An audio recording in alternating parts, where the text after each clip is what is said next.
എനിക്കൊരു അത്യാവശ്യം. അതിനേക്കാൾ വലിയ അത്യാവശ്യം ഒരു ലിഫ്റ്റ് വേണം. ഞാൻ അങ്ങോട്ടല്ല. ഞാനും അങ്ങോട്ടല്ല.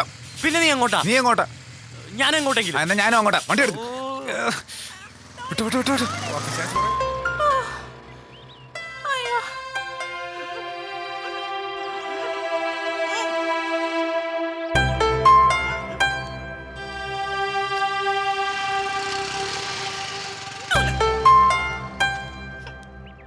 എടാ നീരജെ, നീ എന്താടാ ഒരുമാതിരി അവാർഡ് സിനിമയും സ്ഥലമാറ്റം കിട്ടിയെന്ന് പോലെ?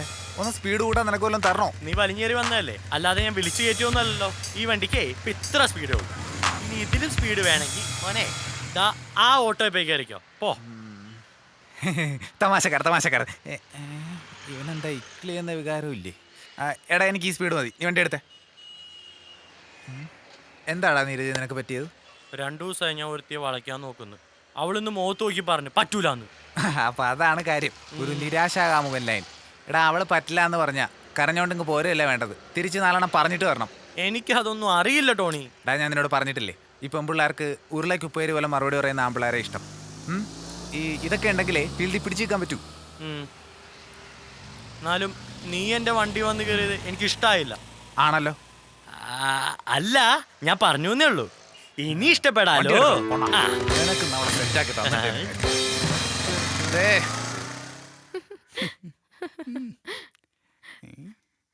സുനിലെ, പാർവതി, നീ പോയി ബില്ലടച്ചേ.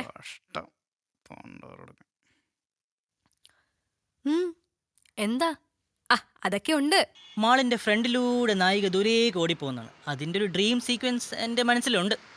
ഇതൊരു സംഭവ. ഈ ഒരൊറ്റ സീന് എല്ലാവരും പിടിച്ചിരുത്തി കളയും. എന്തിനാണ് അവൾ ഓടിപ്പോകുന്നതെന്ന് ചിന്തിച്ചിട്ട് അവിടെ സസ്പെൻസ് വർക്കൗട്ട് ചെയ്യും. ഫിലിം കഴിഞ്ഞ് നമ്മള് സംവിധായകന്റെ പേര് കാണിക്കുന്നേ ഇല്ല. പിന്നെ എന്റെ പേര് എഴുതി കാണിക്കാതെ സംഭവം നടക്കില്ല കേട്ടോ. ഇതൊന്ന് പറയട്ടെ. എല്ലാം കഴിഞ്ഞ് നിന്റെ മുഖം എങ്ങനെ? അപ്പൊ നീ പറയും അങ്ങനെ നായകനും നായികയും ഒന്നായി. ഞാൻ സംവിധായകൻ റോബിൻ. വെറൈറ്റി ആയിരിക്കും. ബാക്ക്ഗ്രൗണ്ട് മ്യൂസിക് ഞാൻ രജീഷിനെ ഏൽപ്പിച്ചിട്ടുണ്ട്. അവൻ ഏതോ ഒരു നൈജീരിയൻ സിനിമ കണ്ടുവച്ചിട്ടുണ്ട് അത്രേ, ചൂണ്ടാൻ. ഇനി നൈജീരിയ എത്യോപ്യൊക്കെ രക്ഷയുള്ളൂ. കാനഡയും കൊറിയയൊക്കെ നമ്മുടെ സിനിമക്കാരെ ചൂണ്ടി ഒരു തീരുമാനമായി. നിങ്ങൾ സിനിമക്കാരാ? അതെ, ചെറിയ സിനിമക്കാരാ. Short film. അയ്യേ. ഹലോ, അത്രക്ക് പുച്ഛം വാരി വെതറണ്ട. ഇപ്പൊ ഫീൽഡിലെ പല സിനിമാക്കാരും ഷോർട്ട് ഫിലിമിനാ തുടങ്ങിയത്. അതറിയാം. ഇതൊരു വാതിലാണ് സിനിമയിലേക്ക്. ഇവിടെ കഴിവ് തെളിച്ചാ വിളി വരും. വിളി എവിടെന്നാണ് നോക്കിയാ മതി. ഈ ഇരിക്കുന്നത് ആരാന്നറിയോ? ആരാ? സംവിധായകൻ ജോസഫ് ആട്ടക്കുളത്തിന്റെ മകനാ റോബിൻ. ആണോ? ആ. എന്നാ ഷൂട്ടിംഗ് തുടങ്ങുന്നേ?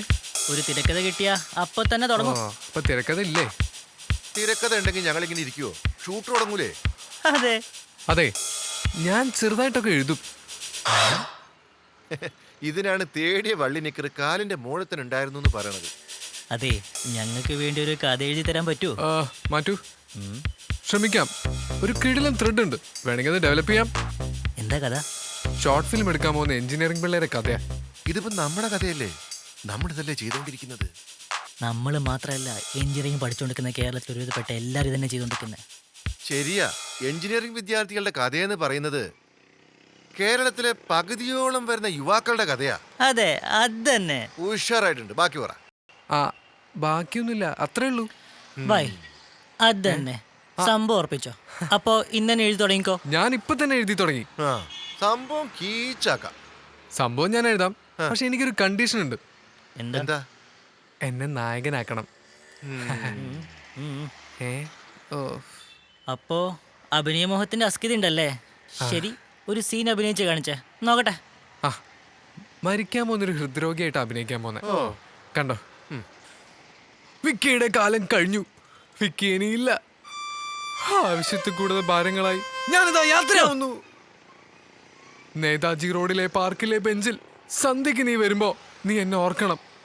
അമല, എന്റെ നെഞ്ച് പൊട്ടിപ്പോന്ന പോലെ എനിക്ക് താങ്ങാനാവുന്നില്ല. അതെ.